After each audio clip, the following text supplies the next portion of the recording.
നമസ്കാരം. പുതിയ ഒരു ടോപ്പിക്കിലേക്ക് എല്ലാവർക്കും സ്വാഗതം. ഇന്ന് നമ്മൾ ഡിസ്കസ് ചെയ്യാൻ പോകുന്നത് എന്താണ് ഒബ്ജക്റ്റീവ്സ്, എന്താണ് സ്പെസിഫിക് ഒബ്ജക്റ്റീവ്സ് എന്നീ ഭാഗങ്ങളാണ്. നമുക്കറിയാം, വിദ്യാഭ്യാസം ആർജിച്ചെടുക്കുക എന്നതിൻ്റെ ലക്ഷ്യം തന്നെ ഒരു വ്യക്തിയിൽ ഡിസൈറബിൾ ആയിട്ടുള്ള മാറ്റങ്ങൾ ഉണ്ടാക്കുക എന്നുള്ളതാണ്. ഒരു അധ്യാപകൻ്റെ കർമ്മം എന്ന് പറയുന്നത് കുട്ടിയിലുള്ള പൊട്ടൻഷ്യാലിറ്റീസ് വർദ്ധിപ്പിച്ചെടുക്കുക എന്നുള്ളതാണ്. അതിനുവേണ്ടി തന്നെ നമ്മൾ പല സബ്ജക്ട്സ് കുട്ടികളെ പഠിപ്പിച്ചു കൊടുക്കുന്നു. പക്ഷേ നമ്മൾ എപ്പോഴെങ്കിലും ചിന്തിച്ചിട്ടുണ്ടോ, നമ്മൾ ഒരു ക്ലാസ്സിലേക്ക് കയറുമ്പോൾ അല്ലെങ്കിൽ കുട്ടികൾക്ക് ഒരു ക്ലാസ് എടുക്കാൻ വേണ്ടി നിൽക്കുമ്പോൾ ഏതെങ്കിലും ഒരു തിയറിയോ ഒരു കൺസെപ്റ്റോ ഒക്കെ കുട്ടികൾക്ക് പഠിപ്പിച്ചു കൊടുക്കുമ്പോൾ നമ്മൾ എപ്പോഴെങ്കിലും ചിന്തിച്ചിട്ടുണ്ടോ, എന്തിനാണ് ഞാൻ ഈ കുട്ടികൾക്ക് ഈ ഒരു കാര്യം പഠിപ്പിച്ചു കൊടുക്കുന്നത്, why should I teach this lesson എന്നുള്ള കാര്യം നമ്മൾ വളരെ അധികം ചിന്തിക്കേണ്ട ഒരു വിഷയം തന്നെയാണ്. അതായത് ഈ ഒരു പാഠഭാഗം പഠിക്കുന്നതിലൂടെ കുട്ടികൾക്ക് എന്ത് ഡിസൈറബിൾ ചേഞ്ചസ് അല്ലെങ്കിൽ എന്ത് ബിഹേവിയറൽ ചേഞ്ചസ് ആണ് ഉണ്ടാക്കാൻ സാധിക്കുക, അത്തരത്തിലുള്ള ഒരു ഭാഗത്തെ അല്ലെങ്കിൽ അത്തരത്തിലുള്ള ഒരു സ്വഭാവത്തെയാണ് നമ്മൾ ഒബ്ജക്റ്റീവ്സ് എന്ന് പറയുന്നത്. ബൈ ഇൻസ്ട്രക്ഷണൽ ഒബ്ജക്റ്റീവ്സ് അല്ലെങ്കിൽ by objectives we mean the anticipated behavioural changes in the learner. ഒരു ലേണറിൽ ഉണ്ടാക്കാൻ പറ്റുന്ന ബിഹേവിയറൽ ആയിട്ടുള്ള ചേഞ്ചസിനെയാണ് നമ്മൾ ഒബ്ജക്റ്റീവ്സ് എന്ന് പറയുന്നത്. അപ്പോൾ നമ്മൾ ഈ ഒബ്ജക്റ്റീവ്സ് വഴി ഉണ്ടാക്കുന്ന ഡിസൈറബിൾ ആയിട്ടുള്ള ചേഞ്ചസിനെയാണ് നമ്മൾ സ്പെസിഫിക്കേഷൻസ് അല്ലെങ്കിൽ സ്പെസിഫിക് ഒബ്ജക്റ്റീവ്സ് എന്ന് പറയുന്നത്. അപ്പോൾ ഇന്ന് നമുക്ക് എന്താണ് സ്പെസിഫിക്കേഷൻസ് അല്ലെങ്കിൽ സ്പെസിഫിക് ഒബ്ജക്റ്റീവ്സ് എന്ന് നോക്കാം. സ്പെസിഫിക് ഒബ്ജക്റ്റീവ്സ് അല്ലെങ്കിൽ സ്പെസിഫിക്കേഷൻ്റെ ഡെഫിനിഷനായിട്ട് പറയുന്നത് the observable and measurable behavioural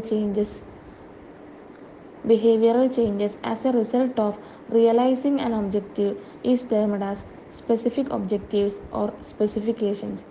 നമുക്ക് കാണാൻ കഴിയുന്നതും അളക്കാൻ കഴിയുന്നതുമായ എന്തെങ്കിലും ഒരു ബിഹേവിയറൽ ചേഞ്ചസ് ഒബ്ജക്റ്റീവ്സ് വഴി ഉണ്ടാകുന്നതിനെയാണ് സ്പെസിഫിക് ഒബ്ജക്റ്റീവ്സ് ഓർ സ്പെസിഫിക്കേഷൻസ് എന്ന് പറയുന്നത്. ഈ സ്പെസിഫിക് ഒബ്ജക്റ്റീവ്സ് അല്ലെങ്കിൽ സ്പെസിഫിക്കേഷൻസിനെ വിവിധ ലെവലുകളായി ക്ലാസിഫൈ ചെയ്തിട്ടുണ്ട്. ആ ലെവലുകളാണ് ഇനി നാം പറയാൻ പോകുന്നത്. ഒന്നാമത്തെ ലെവലാണ് അക്വസിഷൻ ഓഫ് നോളേജ് അല്ലെങ്കിൽ നോളേജ് ലെവൽ. രണ്ടാമത്തെ ലെവലാണ് ഡെവലപ്മെൻറ്റ് ഓഫ് അണ്ടർസ്റ്റാൻഡിങ് അല്ലെങ്കിൽ അണ്ടർസ്റ്റാൻഡിങ് ലെവൽ. മൂന്നാമത്തെ ലെവലാണ് അപ്ലിക്കേഷൻ ഓഫ് നോളേജ് അല്ലെങ്കിൽ അപ്ലിക്കേഷൻ ലെവൽ.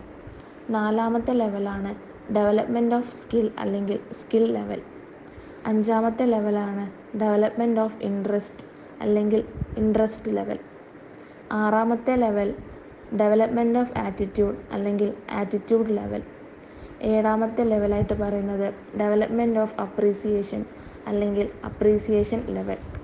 ഇങ്ങനെ സ്പെസിഫിക് ഒബ്ജക്റ്റീവ്സ് അല്ലെങ്കിൽ സ്പെസിഫിക്കേഷൻസിനെ 7 തരത്തിലുള്ള ലെവലുകളായിട്ട് ക്ലാസിഫൈ ചെയ്തിട്ടുണ്ട്. ഈ ഓരോ തലത്തിലും അല്ലെങ്കിൽ ഓരോ ലെവലിലും നമുക്ക് ഓരോ ഒബ്ജക്റ്റീവും അതിൻ്റെ സ്പെസിഫിക്കേഷൻസും എന്താണെന്ന് കൃത്യമായി പറയുന്നുണ്ട്. നമുക്ക് ആദ്യം നോക്കാനുള്ളത് സ്പെസിഫിക് ഒബ്ജക്റ്റീവ്സ് അല്ലെങ്കിൽ സ്പെസിഫിക്കേഷൻസിലെ ആദ്യത്തെ ലെവലായിട്ടുള്ള അക്വസിഷൻ ഓഫ് നോളേജ് അല്ലെങ്കിൽ നോളേജ് ലെവലാണ്. ഇവിടെ ഒബ്ജക്റ്റീവായിട്ട് പറയുന്നത് learner acquires knowledge of terms, facts, concepts, principle, processes, rules etcetera in science. അതായത് ലേണർ നോളേജ്, ഫാക്ട്സ്, കൺസെപ്റ്റ്സ്, പ്രിൻസിപ്പിളൊക്കെ മനസ്സിലാക്കുന്നു.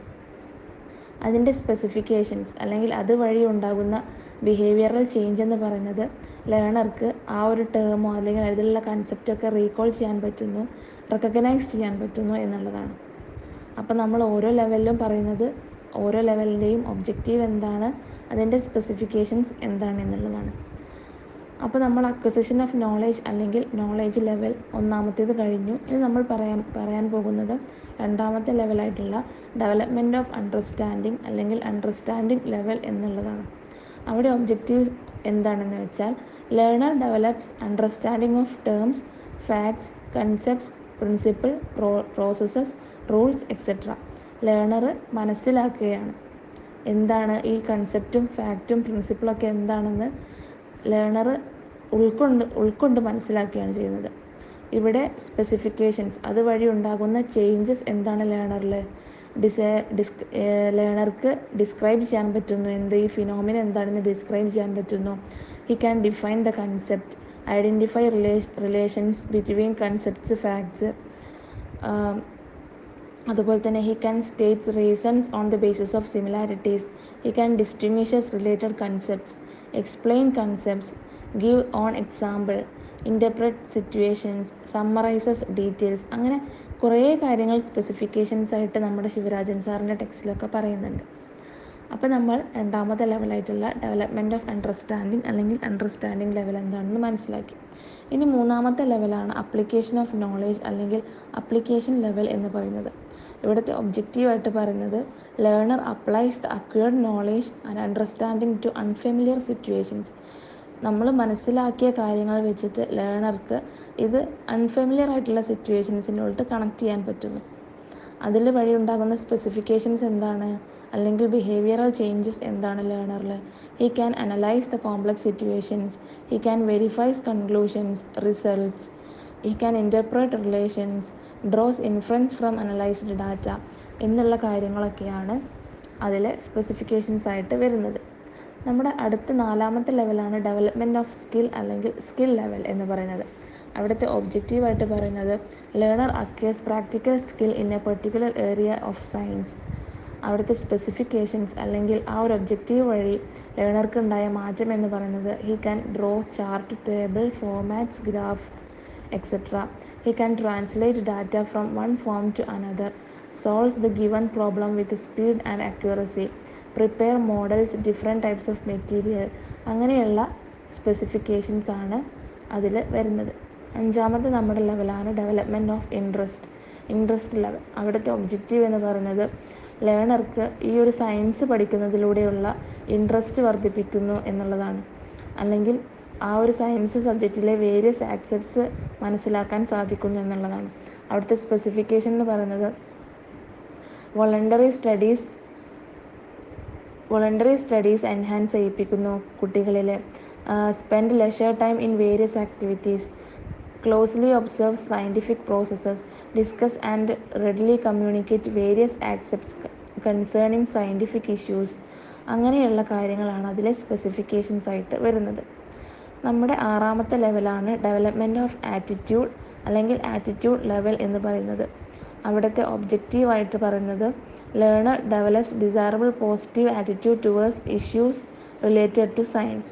അടുത്ത സ്പെസിഫിക്കേഷൻസ് ആയിട്ട് പറയുന്നത് learner show willingness to consider new ideas, shows clarity and precision in statement and activities, adjust with the sequential development and growth of new ideas, respects the teacher of science, records and interprets observations related to science honestly. അങ്ങനെയുള്ള ഒരുപാട് specifications നിങ്ങൾക്ക് text book വായിച്ചു നോക്കിയാൽ മനസ്സിലാവും. നമ്മുടെ ഏഴാമത്തെ ഒരു level എന്ന് പറയുന്നത് ഡെവലപ്മെൻറ്റ് ഓഫ് അപ്രീസിയേഷൻ അല്ലെങ്കിൽ അപ്രീസിയേഷൻ ലെവൽ എന്നുള്ളതാണ്. അവിടുത്തെ ഒബ്ജക്റ്റീവായിട്ട് പറയുന്നത് learner develop appreciation of systematic, precise and scientific dealing in scientific endeavours എന്നുള്ളതാണ്. അവിടുത്തെ specifications learner respect and admiration towards great scientist, appreciates the social value of science as a discipline, shows appreciation of system, rhythm, notice in the scientific phenomena. അങ്ങനെയുള്ള കാര്യങ്ങളൊക്കെ behavioural changes ആയിട്ട് ആ ഒരു ലേണറിലെ ബിഹേവിയറിൽ മാറ്റം വരുത്താൻ സഹായിക്കുന്നു എന്നുള്ളതാണ്. അപ്പം നമ്മൾ ഒബ്ജക്റ്റീവ്സ് എന്താണെന്ന് പറഞ്ഞു. ഒബ്ജക്റ്റീവ്സ് എന്ന് പറയുന്നത് നമ്മൾ ഒരു സയൻസ് പഠിപ്പിക്കുന്നതിലൂടെ ഒരു കുട്ടിക്ക് ഉണ്ടാക്കിയെടുക്കാൻ പറ്റുന്ന മാറ്റങ്ങൾ അല്ലെങ്കിൽ ആ ഒരു പൊട്ടൻഷ്യാലിറ്റീസിൽ വരുത്താൻ പറ്റുന്ന ചേഞ്ചസിനെയാണ് നമ്മൾ ഒബ്ജക്റ്റീവ്സ് എന്ന് പറയുന്നത്. ആ ഒബ്ജക്റ്റീവ്സ് വഴി കുട്ടികളിൽ എന്തൊക്കെ ബിഹേവിയറൽ ചേഞ്ചസ് സ്പെസിഫൈ ചെയ്തിട്ട് നമുക്ക് പറയാൻ പറ്റും, അതിനെയാണ് നമ്മൾ സ്പെസിഫിക്കേഷൻസ് അല്ലെങ്കിൽ സ്പെസിഫിക് ഒബ്ജക്റ്റീവ്സ് എന്ന് പറയുന്നത്. അത്തരത്തിൽ നമ്മൾ സ്പെസിഫിക് ഒബ്ജക്റ്റീവ്സിനെ 7 തരത്തിൽ ക്ലാസിഫൈ ചെയ്തു, 7 ലെവലുകളായിട്ട് ക്ലാസിഫൈ ചെയ്തു. അതിലൊന്നാമത്തേതാണ് നോളേജ് ലെവൽ, രണ്ടാമത്തേത് അണ്ടർസ്റ്റാൻഡിങ് ലെവൽ, മൂന്നാമത്തേത് അപ്ലിക്കേഷൻ ലെവൽ, നാലാമത്തേത് ഡെവലപ്മെൻറ്റ് ഓഫ് സ്കിൽ അല്ലെങ്കിൽ സ്കിൽ ലെവൽ, അഞ്ചാമത്തെ ഇൻട്രസ്റ്റ് ലെവൽ, ആറാമത്തത് ആറ്റിറ്റ്യൂഡ് ലെവൽ, ഏഴാമത്തത് അപ്രീസിയേഷൻ ലെവൽ. ഈ ഓരോ ലെവലിലും ഒബ്ജക്റ്റീവ് എന്താണ്, അതുവഴി ഉണ്ടാകുന്ന ബിഹേവിയറൽ ചേഞ്ചസ് എന്താണ് എന്നുള്ളതും നമ്മൾ പഠിച്ചു.